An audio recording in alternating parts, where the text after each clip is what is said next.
What's up, y'all, and welcome into the Jack Vita Show. I'm your host, Jack Vita. Today we are back for the latest exit interview from Deal or No Deal Island, episode 4. It was the Austin native Storm Wilson, who was eliminated last night at the hands of Dickson, playing the greatest game in Deal or No Deal history, securing a $5 million case. We're going to talk with him and get his thoughts. How shocked was he? I mean, I was pretty shocked by the whole thing. Maybe he can help us understand things a little better. So looking forward to chatting with him today. And also, it's great. By the way, we weren't able to have an exit interview last week, but thankfully we got one this week. Hopefully another one next week. We also did a recap. Stephanie Mitchell and I, we broke down everything from the 4th episode. Stephanie, of course, finished 3rd place on season 1 of Dondi. So if you guys missed that, go back and check that out. Make sure you guys subscribe to the channel here on YouTube. You can also follow along on Apple Podcasts, Spotify, and wherever it is that you get your podcasts.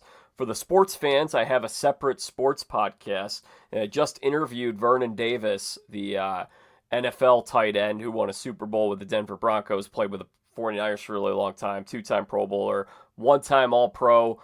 Make sure you guys go and check that out.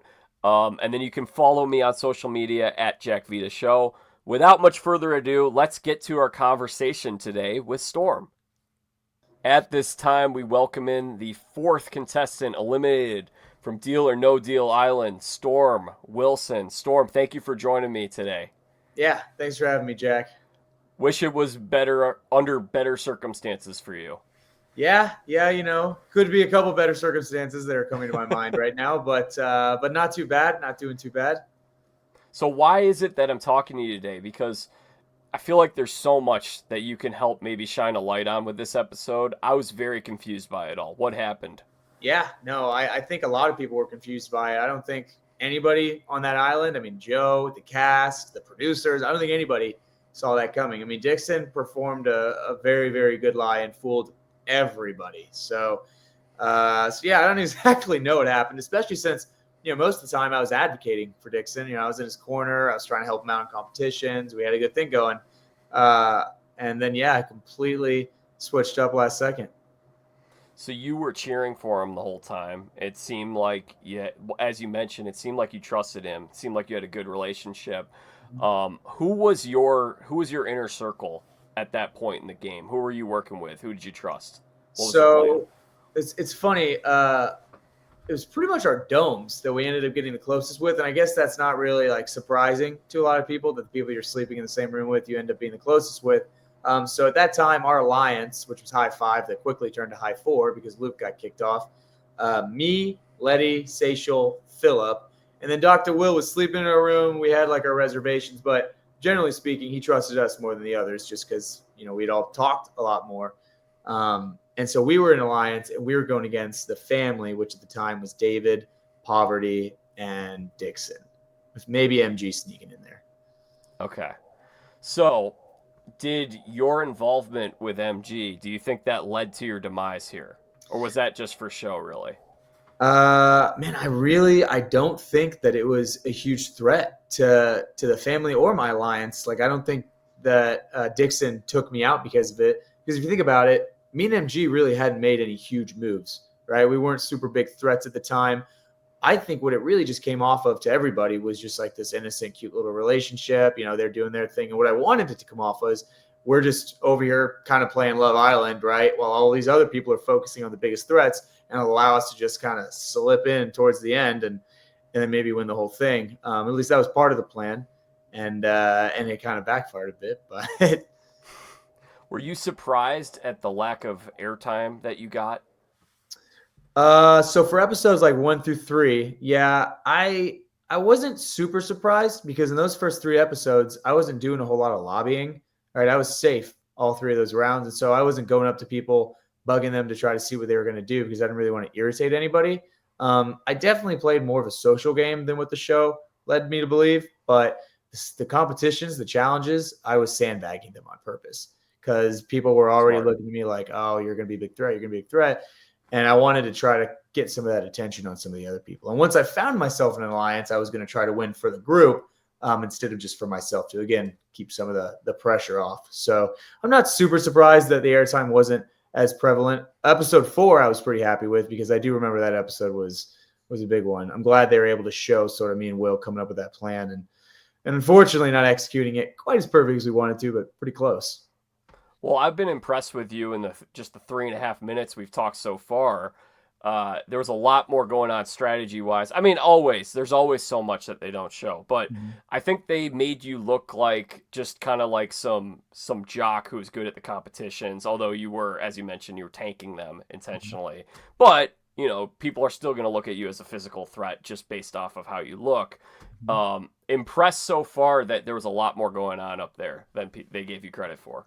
Yeah. And, if I'd made it a couple more rounds, maybe the first 3 episodes, I would have gotten a little bit more airtime. But, because I was out on episode 4, didn't need to waste the film. So, So if Dr. Will had actually said, you know what, I'm actually going to put you in, who would the target have been for you? Who would you have gone for?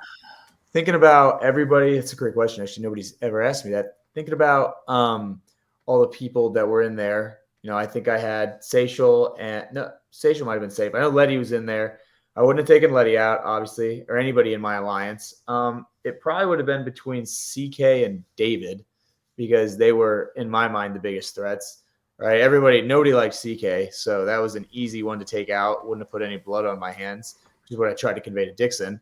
But if I was really making a smart move, probably should have taken out David. So, but So were you willing? I didn't want Will to put me up because I thought socially I was in a Yeah. pretty good spot. So I was like, don't do me, I'll be fine. Let's put somebody else up. But now if you could get a do-over, you would have rather played than have that happen to you, right?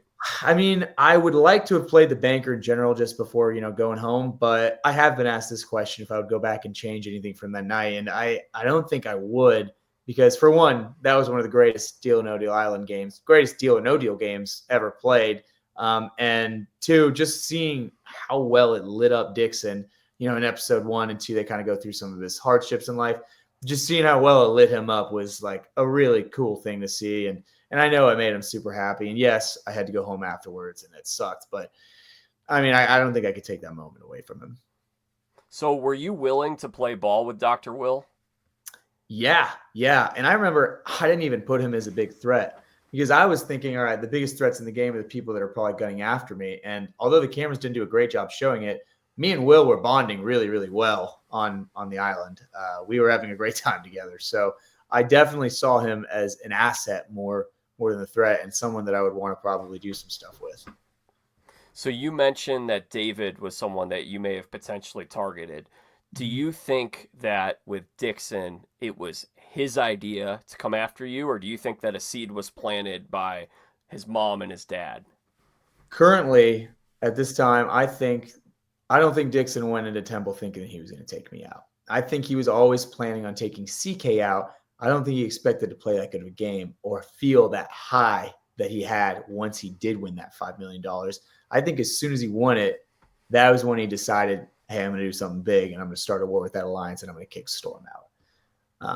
There's a chance that, he had previously thought that or that David had maybe gotten to him. But as far as what I talked to with people on the island and, the producers, I mean, he didn't tell producers anything, right? After I got kicked off, they came up to me and they're like, what happened? Like, we had cameras zoomed in on CK. I thought he was taking CK. And it's like, yeah, me too.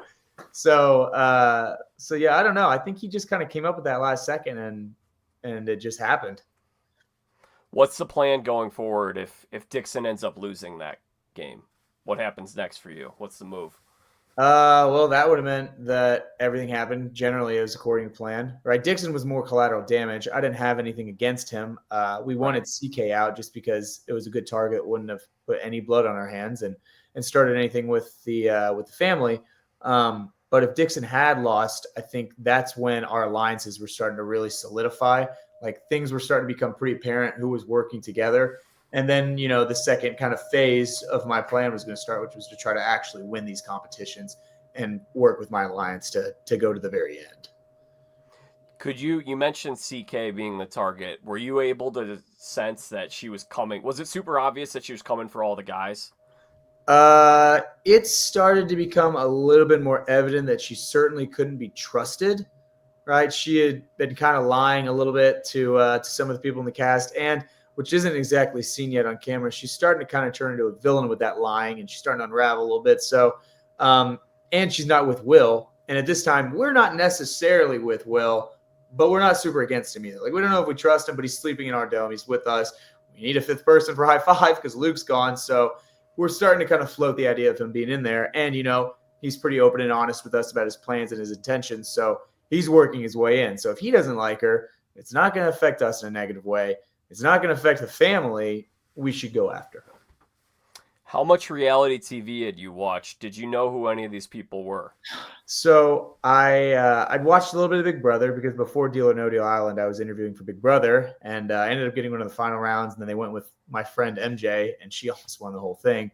But aside from that, it was just 2 seasons of Big Brother or 1 season of Dondi. Right? I wasn't a huge reality TV show guy. I got a DM on Instagram, and a couple of interviews later, I was flying out to the undisclosed island. But I did know, obviously, who Dr. Will was because I'd been researching, and his name was thrown around quite a bit. Right before I went to the island, I was just looking at YouTube videos on Survivor highlights, and I was just having it kind of run. And this video of top 40 hottest Survivor players came up. And I just remember looking at it, and I saw Poverty's name, and I remember thinking it reminded me of these boats that I drive because my weekend job is chartering boats. It reminded me of this boat I drive called the Pavati, just a small little random thing. And whenever we got there and she said her name, I was like, oh my God, I know exactly who you are. So I never really watched her gameplay. I could tell from the YouTube video that she'd won some challenges and seasons, but that was the only way I knew who she was. So it was kind of funny how that worked out. Did you share that information with anybody? I did share that I knew it was Poverty with Dickson, actually. Because I was there right when he called her out. I was in front of him, and I was going to do the same thing in a maybe smoother, quieter way. But Dickson knew I knew. And then after Will outed her at the dinner that night, I told my alliance. I was like, yeah, I knew that the whole time. And Phillip, I think, had knew it. Letty had known it. Seychelles had known it. So everybody kind of knew it. Everybody just didn't know that everybody knew it. How much of what happened on season 1 with Rob coming in and running the show, playing up until the final 4, and I mean, he really was in a great position to win. He blew it himself. How much of what you saw in season 1 influenced how maybe you targeted or strategized for season 2? So I saw Rob as as somebody that I would probably have wanted to be aligned with, because everybody didn't like Rob because they saw him as a threat, right? Slightly physical, has been in a reality TV show before, so he might have some social threats. Like, he's good at reality TV. In my mind, to target the people that are the most obvious threats seems like that would probably come and backfire on me, because if I'm over here telling all these people, hey, we have to go through them, he's a physical threat. He's super good at what he does. He's got great social game. I felt that I also was a physical threat, and I had pretty good social game, so that would kind of be targeting myself. So because of that, I was never really against working with them, and I never really ranked them high on my threat levels either, because that would just be counterproductive in itself. Clever. That's smart. Okay, we got a couple more minutes here. I'm really curious to know what wasn't shown. Was there anything that you were surprised was left out of the episode, either last night in the first few weeks? Last night's episode did a really good job, I think, of kind of showing how me and Will developed that plan. And they showed kind of how Will was sort of working with our team, because he talked to us before anybody else. He ended up shutting our dome door and saying, hey, like, I'm not talking to anybody yet. Like, you guys can wait, and just kind of coming up with something with us. So they did a really good job of coming up with that. I wish they showed a little bit more of my social game in the first couple episodes, although I understand why they didn't, right? I was talking about it earlier. Didn't exactly make huge waves in the challenges and wasn't in the bottom group. So I get that. But ultimately, I kind of wish I did a little bit more in the beginning and was able to show something more, or I lasted longer enough to have my phased plan kind of play out more. But, it was all right. You mentioned Phillip being in your group. You guys are both from Austin. Did you guys have any mutual connections or anything like that? Did that make you guys closer, being from the same place? Yeah, absolutely. And we had a bunch of mutual friends from Austin. In fact, I actually did his berries class this morning just because. So yeah, me and Phillip are pretty good friends now, and we run around every once in a while. All right, lastly, is there anything else that you just want to share or get off your chest or talk about that you haven't been asked about today? You asked some pretty good ones. I'm glad you asked about the airtime. Not a whole lot that I can think of at the moment. Yeah, you covered it pretty well. Yeah, just emphasizing how that last game was one of the craziest games that we'd ever seen, ever played. Oh, kind of a funny thing I don't know if anybody's ever talked about. Dr. Will was wildly sick that night. Very Mm. sick. He kept running off set, and they'd have to stop the cameras to throw up in the woods right next to it. I don't know what he had, some sort of disease. And he would come back on, and they would film the scene. And he would run back off, and he would make these noises because he was sitting right behind me. He would make these noises, like sounding like he's gonna throw up, and every single time I would jump up. I was like, dude, if you throw up on me, I'm gonna scream. Like, back up, somebody get out of here. And that was really funny. I think NBC actually just released this quick little clip of him going up there looking very sickly, asking Joe to take his pants off because his stomach hurt so bad. But that was a fun little thing that nobody really knew about. Wow, that's crazy. Well, Storm, we got to wrap things up. I really appreciate you making time for us today, doing the show. You're welcome back anytime. And do you want to throw out your social media, or is there anything that you'd like to plug or promote while you're here? Yeah, I'll definitely throw my social medias. Storm_Wilson is my Instagram. STORM_WILSON. My TikTok's the same thing. There's just a 0 at the end of my last name. Awesome brand that I love to wear is Squid Hoss. They promote real body positivity, and they're super sweet clothes. So yeah, that's all I got. All right, check him out. Thank you, Storm. Yeah, thank you guys so much. All right, well, that was a lot of fun. I was very impressed with him. I think he's a lot bigger character than you would have seen on the show, and definitely a lot more strategic as well. But that's what happens with the editing room. There's a lot that gets left out. There's a story that they're telling. So it's nice to get Storm here and hear his side of the story. And maybe we'll talk with him again at some point later down the road. We'll be back again next week with another exit interview, hopefully. We'll see. And then we'll also have a recap for episode 5. Steph and I will be back. So make sure you guys are all subscribed here on YouTube. It's the Jack Vita Show entertainment feed. And we're also on Apple Podcasts, Spotify, and wherever it is that you get your podcasts. Oh, and one more thing. I'm doing some Instagram lives now. I'm probably going to go live an hour before the episode airs on Tuesday nights. Last night, I went live with Amy McCoy, the runner-up from season 1. And Dawson also joined us from season 1. He just hopped on and joined us spontaneously. So we're going to do some more of those. So make sure you guys are subscribed and then follow me on social media at Jack Vita Show on Instagram, TikTok, Twitter, Facebook, all those platforms. We'll be back again next week. And until then, I'm Jack Vita. Bring in the dancing lobsters.